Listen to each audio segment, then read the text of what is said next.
Welcome back to the shop, everyone. This week's video takes place in 2023 week 8, February 20th to February 26th. And this is going to be a little bit of a shorter video compared to the past two, but still got a decent amount of work done this week. So we're going to start by cleaning up the mess in the shop a little bit.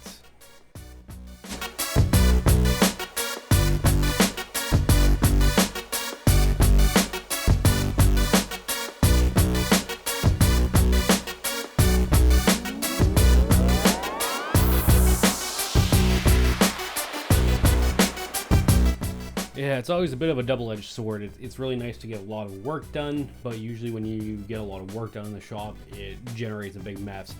Bunch of tools you got to put away, a bunch of cuttings and shavings and whatever else on the floors got to get swept up.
I've done some cleaning up, we can get back to working on the car. So what I'm doing here is I am pulling the spark plugs out of the heads. Now the reason why I'm pulling the spark plugs out of the heads is I want to try and get that header in again. I figure, you know, I know that the spark plug's kind of in the way of trying to get it in, so I figure if I take them out, maybe it'll help me get enough clearance that I can slide it in and down.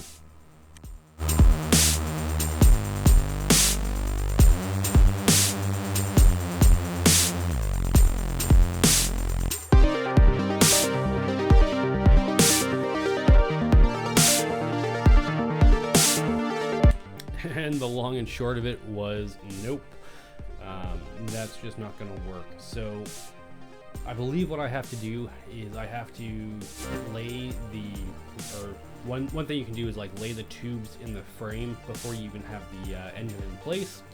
Another thing you can do is you can just lift the engine up an inch or an inch and a half, and then that should allow the header tube to slide into place. So what I'm going to do is I'm going to grab the engine hoist, set it up, and I'm going to attempt to just lift the engine up a little bit and get that header in place.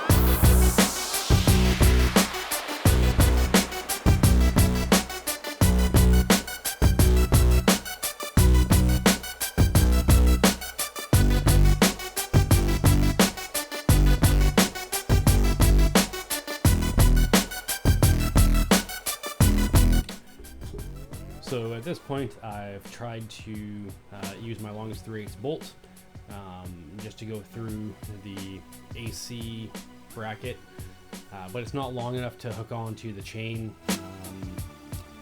Tried finding a place just to hook onto, and it didn't really work.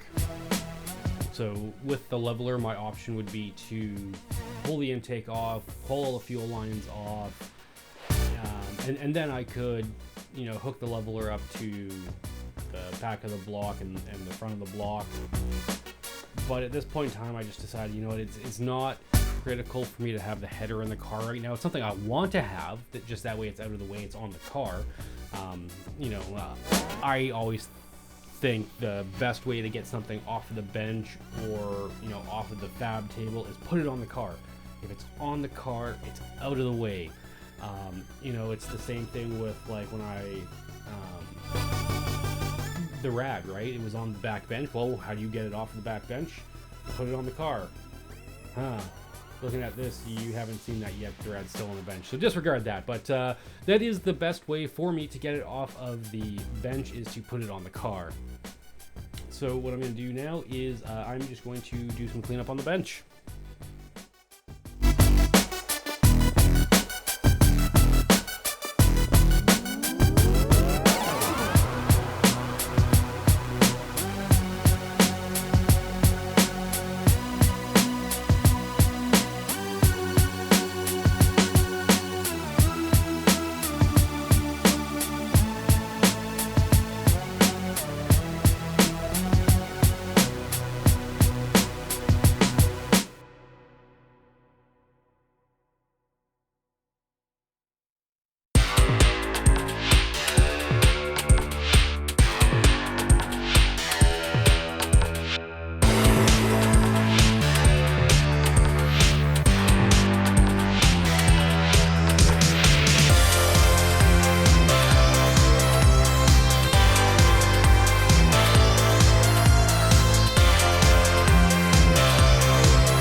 So this goes to what I was saying earlier. The best way to get something off of the bench is put it on the car. So those are the coils. I previously had them on the car, but when I worked on the front end, I pulled them off. Well, I want to clean up the bench. Well, get them back on the car.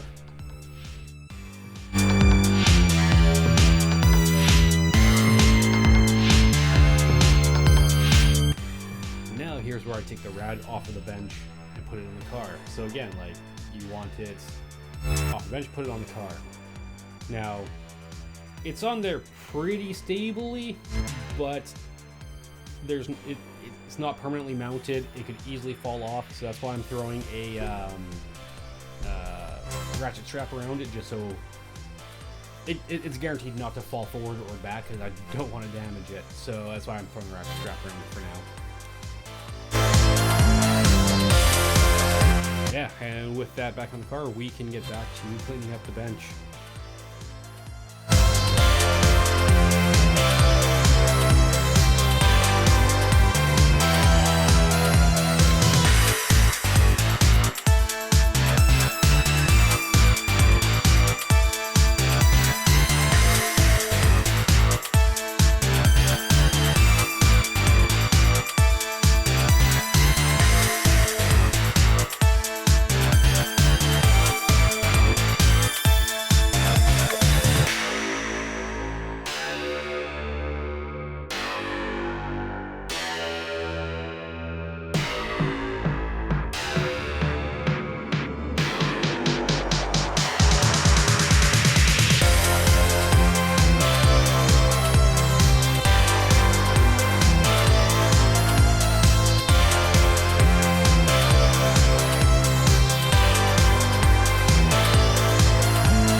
Figured since I'm going to the other side of the shop, I'd bring you guys with me. I'm just going over there to pick up some paper towels and some WD-40 so I can spray down the bench and clean it.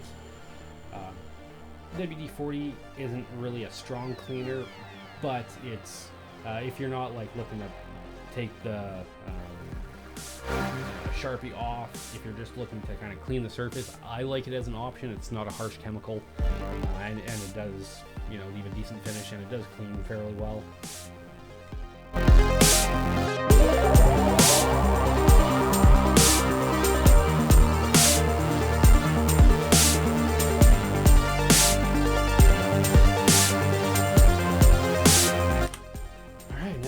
Clean bench, we can get back to doing some of the wiring on this dash.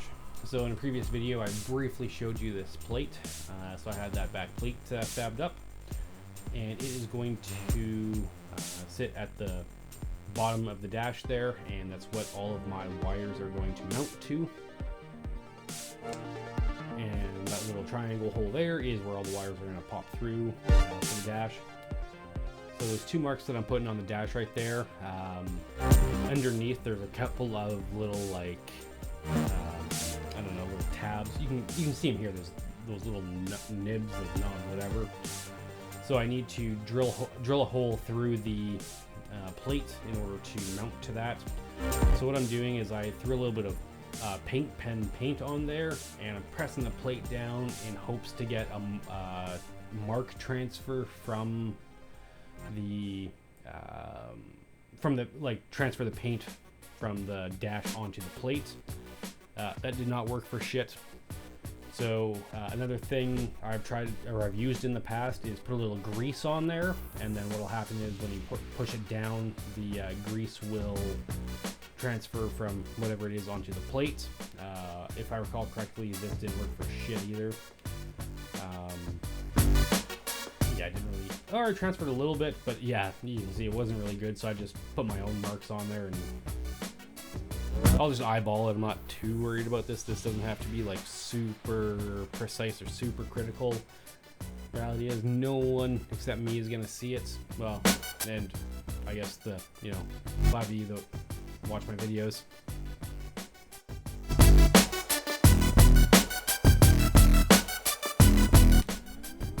since my plan is to tap into the dash and put some screws in, I'm just making sure I'm using the correct size drill bit as per the tap and die kit instructions for the tap I'm going to use.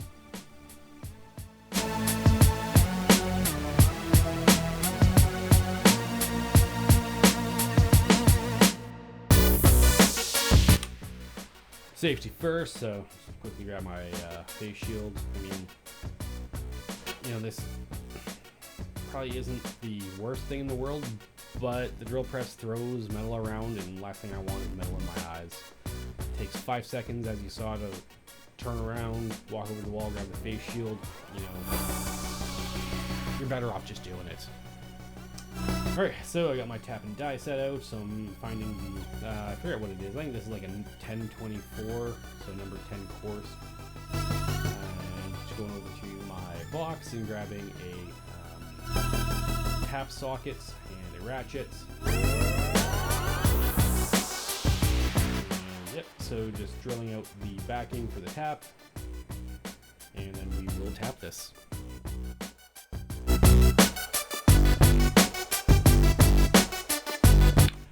It's plastic, so it taps super easy, and then when I'm actually screwing the bolts into it, you don't have to crank down on it. It is plastic, it'll strip very easily, so just be careful.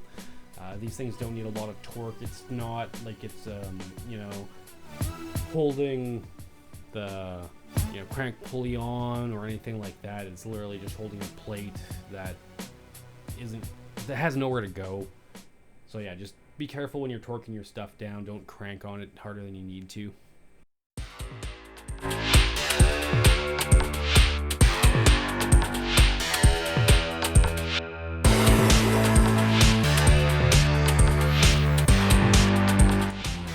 And of course, because I eyeballed the holes, the second hole doesn't really line up.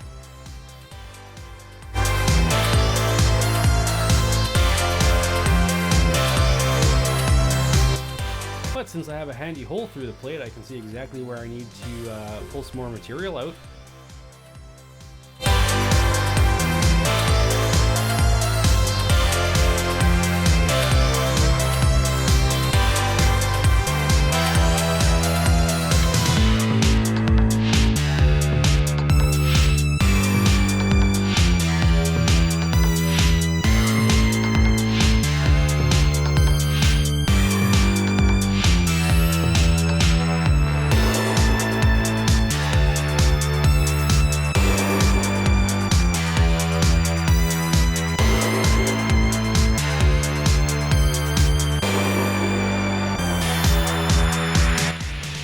That extra little bit out, we can go ahead and put these screws in there now, and they go in just fine. No, as you can see, they start, they go down, and yeah, it doesn't take much to hold the plate in.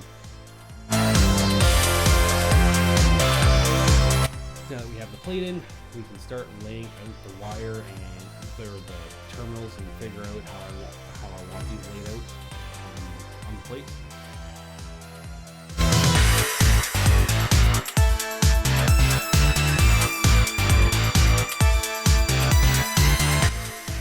Yeah, I'm pretty sure when I looked back through the videos, I had it, when I started wiring this, the red was at the top, the white was on the side. So the red and the white were reversed.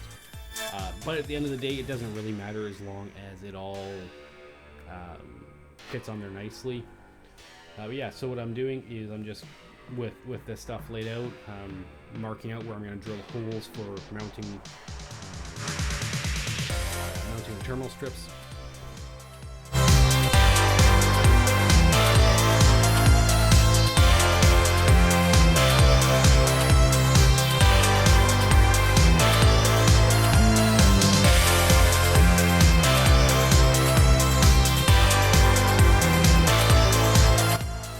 I probably didn't need to center punch these, considering I'm going to be using a drill press, but it doesn't hurt anything.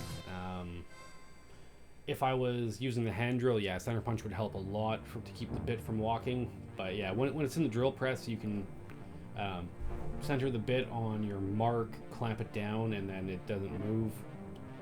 Or in this case, you can just not clamp it down at all and hope it doesn't grab and spin.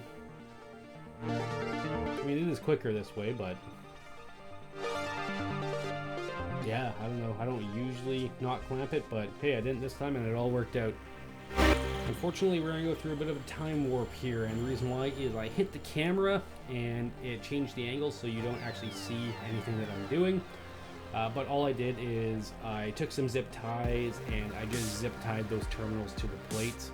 I didn't screw them in or anything, so you didn't really miss much, but you did miss a little bit. I'm sorry about that. So this is the second plate that I had made for this dash, and the reason why I had another one made is the original here, you can kind of see in the bottom right, or I guess if you're looking at the dash, the bottom left, it kind of scrapes along the plastic, and you know where I painted the black is now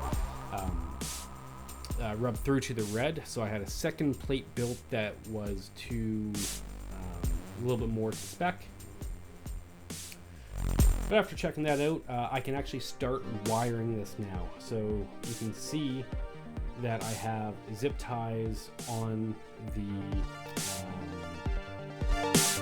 the plate there holding the terminal strips down. And now that I have new connectors for, or more connectors to do the ends, I can get back to cutting these to length, crimping them on, and putting them on the terminal strip.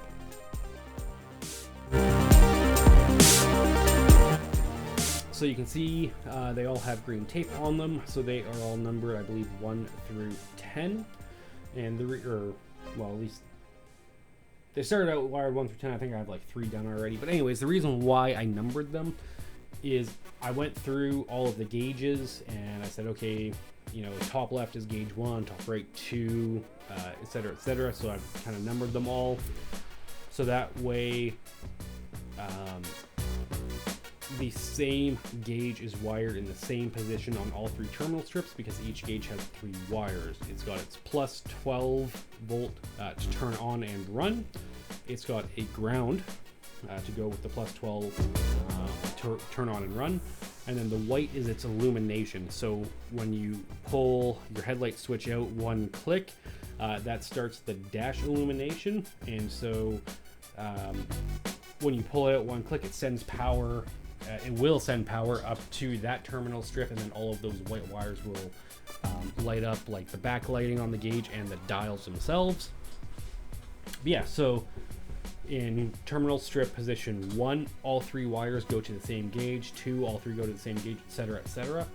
So that way, if I ever need to, you know, troubleshoot one of the gauges isn't working, I can very quickly and easily see exactly which wire it is that I need to look at. So what I'm going to do here for the next little bit is I'm going to cut the wire to length. I'm going to strip the wire, crimp the wire, and install it on the terminal strip.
those wires crimped, we can start on the that's the inverter for the speedometer. So I believe that is what will allow the speedometer dial to glow, if I recall correctly.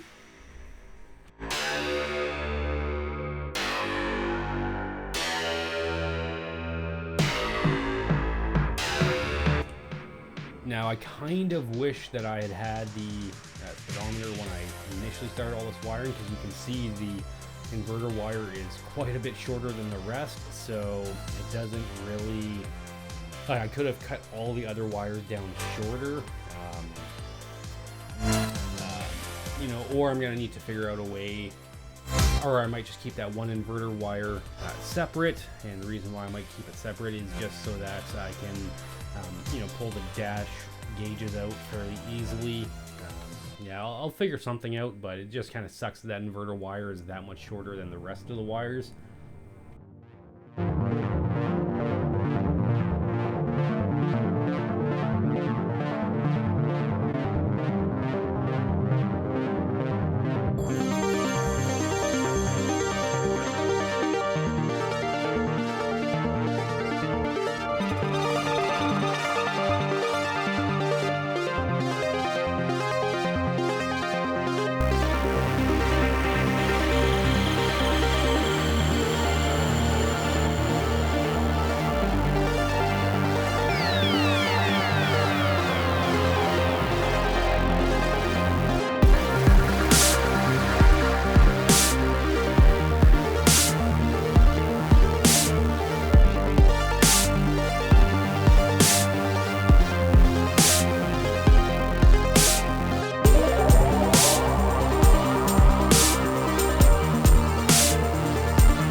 I'm just going to get that mounted on there with some Velcro. Velcro sticky on one side. I can't really think of a better way to mount that and make it removable, so that's what I'm going with, and I think this is going to work just fine. Hopefully it sticks to the aluminum real nice and it doesn't fall off and like rattle around while I'm driving. That would kind of get annoying and suck.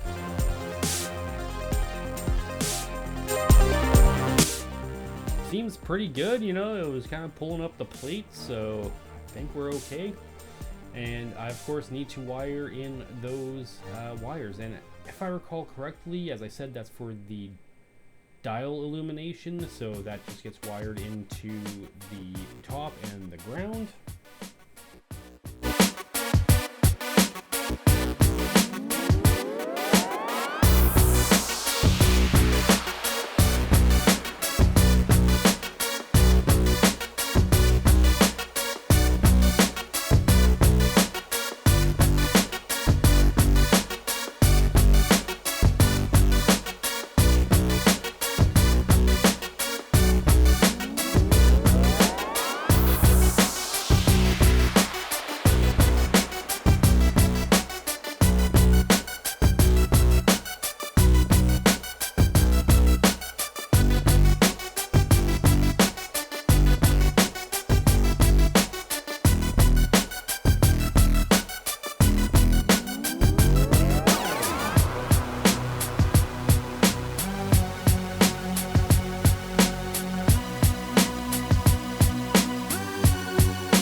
little bit better.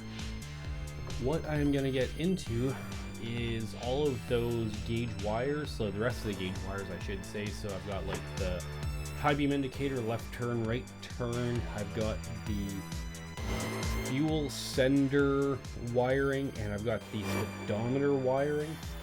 I need all of those in a connector of some sort, so I can easily connect and disconnect it. So I'm just kind of going through and planning out what size connector I need, like the Deutsch connectors. You can get, you might be able to get 2 for some, but you know, you can get 4 cavity, 6 cavity, 8 to 12. And I'm just pondering and thinking and figuring out exactly which cavity I need for this, because there's a bunch of stuff coming up here. Don't forget, I've got a shift light, I've got, you know, the left turn, the right turn, the high beam, as I said. I've got a e-brake signal that's going to have to come up here. I've got caution and warning LEDs that are all coming up here. So all of those things need to be connected together, and I need to make sure that, you know, I have enough connectors in the Deutsch connector to make that happen.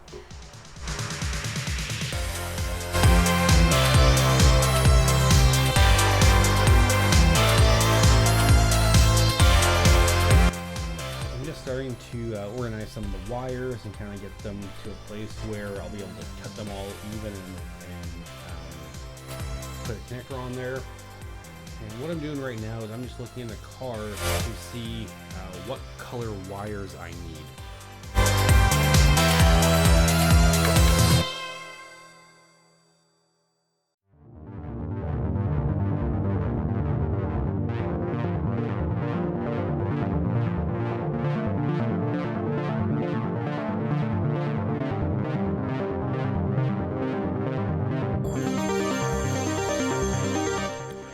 As I mentioned before, the wires, they don't know what color they are, so it doesn't really matter. But for me, I like to have stuff consistent kind of from start to end. It makes troubleshooting that much easier. When I see that there's a orange and white wire coming out of the Dominator, and then I see an orange and white wire behind the dash, I want to believe that those are the same wire. If, you know, my pinout says, you know, outputs, let's say B29, and I look at it's orange and white, and then I go behind the dash, I see an orange and white in that area where I believe it should be. That's just me. I am going to do a wiring diagram on this car once I'm done, and it'll make that a lot simpler too. But if you were changing wire color, like for example the EST ground out, I believe is what is it? It's like a black and yellow stripe coming out of the Dominator, and then I'm going to be switching it to a gray and yellow stripe because that's the only wire I was able to get. So I will note that on the wiring diagram for the car once I build it out.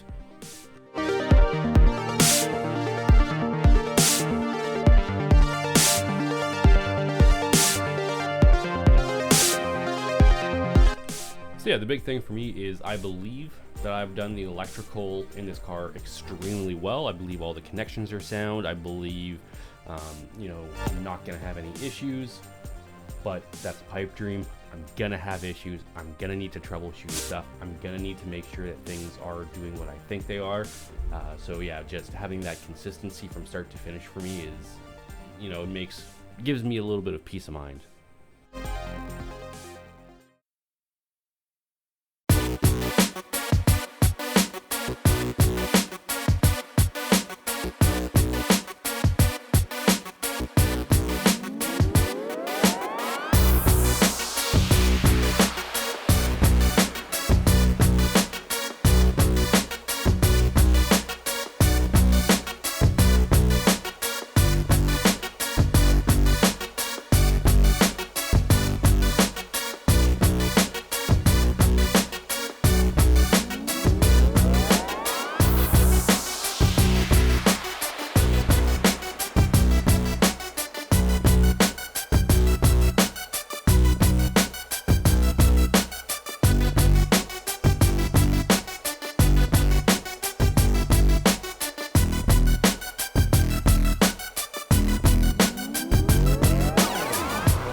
Well, folks, I know this is a little bit of a shorter video compared to the last videos. I mean, it's still a long video at, like 40 some odd minutes. But yeah, that's all we got time for today. So as always, if you've stuck around this long, I'd like to thank you for viewing, and we'll see you in the next one.